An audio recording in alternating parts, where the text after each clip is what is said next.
little bit of a video of the craft working in action right here. Mind the little pop bottles in the front. That was a last minute change to help with a little bit of water spray. What's coming in.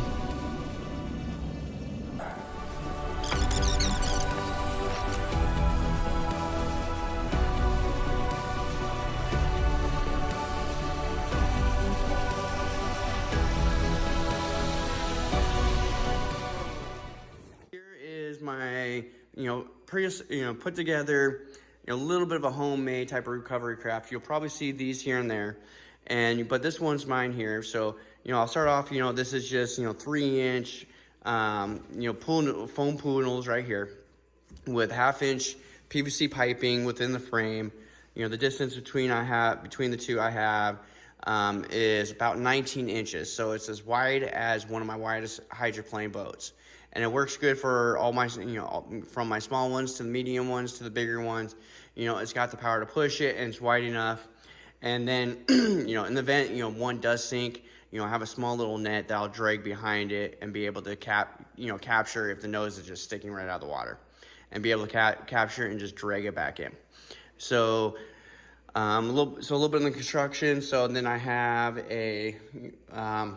it's like a 12 by 12 inch aluminum plate I put here, but then I cut it down to about 10 inches wide by 12 inches long.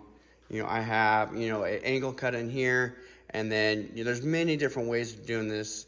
But, here I have a little motor bracket right here. And so what this does, it just allows the motor to turn back and forth right here, giving you your access point, giving you your moving point there.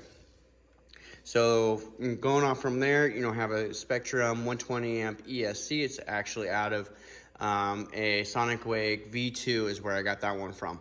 Good ESC for this application here. It's got that forward, reverse, and these type of outrunner motors, with this type of setup, doesn't pull really at all for amperage or current. So you can run this without any type of water hookup and totally be fine. So now I got the swivel bracket right here attached to this 850 kV E-Flight motor.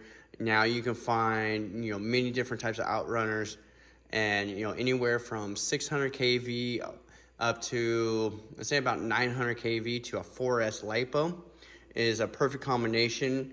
This runs a 12.6 propeller, gives it lots of torque. A little bit of RPM, but mostly to the torque, especially if you got a boat full of water and you're trying to push it back in. It's like you need more of that torque versus, the high speed RPM. So basically, it's kind of a lower RPM, but it pushes a lot of air. So moving on from there, the receiver I have mounted right here.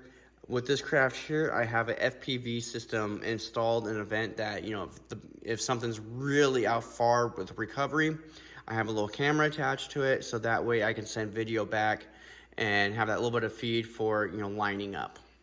So, within, the little cabin from here. So this little cabin is actually from a company called Zip Kits. It's from like one of their little tugster boats.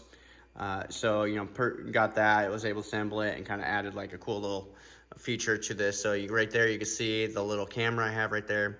The LiPo, 4S LiPo, just sits right inside the cabin right there. It just works out perfect. I got my push bar right in here. And then, coming up and under, I have the water pump right there. It picks up from the bottom of the sponson.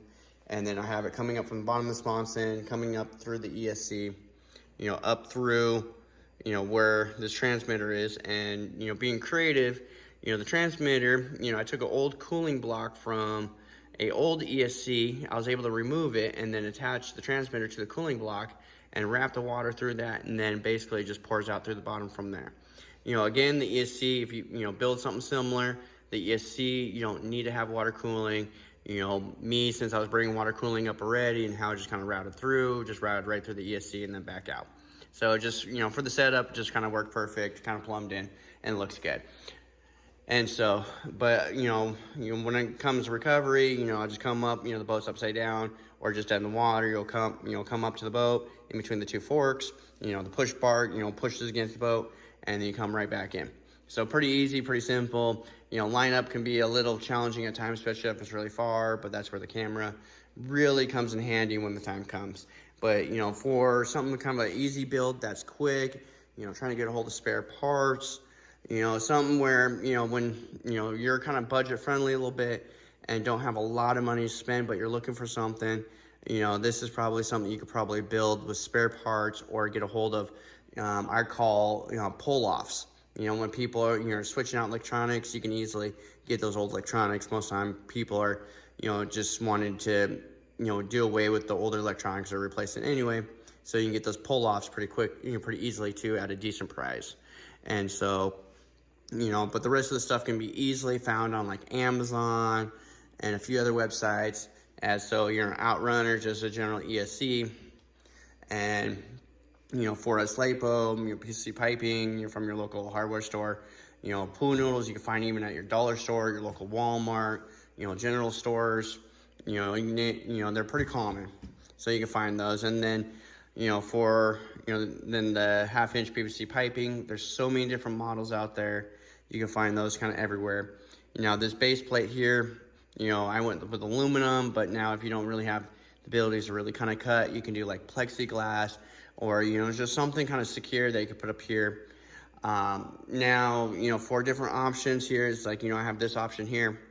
Now, Amazon, you can also find, they have these robotic servos that have little arm plates on them to where you can attach the motor, and it's part of the whole servo assembly, and then you can attach the servo to like another piece of PVC piping and then have your turning mechanism right there. But there's so many ways to do it, but I wanted to kind of show you guys, you know, this is, you know, my main way of recovering boats is this guy right here. I've had it for about 2.5 years. I've kind of rebuilt it a couple times, you know, changed out a few things. You know, right now, you know, the pool noodle is starting to get chewed up. You know, unfortunately I have a dog and she finds like this stuff appealing to chew. So it's about time to replace those, but overall, you know, runs really good. Got loads of torque from there. And as you can see about, see with the video that's coming up, but if you're looking for kind of build something, if you got a little bit of skills or just, you know, bored, looking for a winter project, you know, this is kind of cool if you're trying to, you know, get a recovery craft together and a little bit of budget friendly. So check out the video, please, you know, like and subscribe.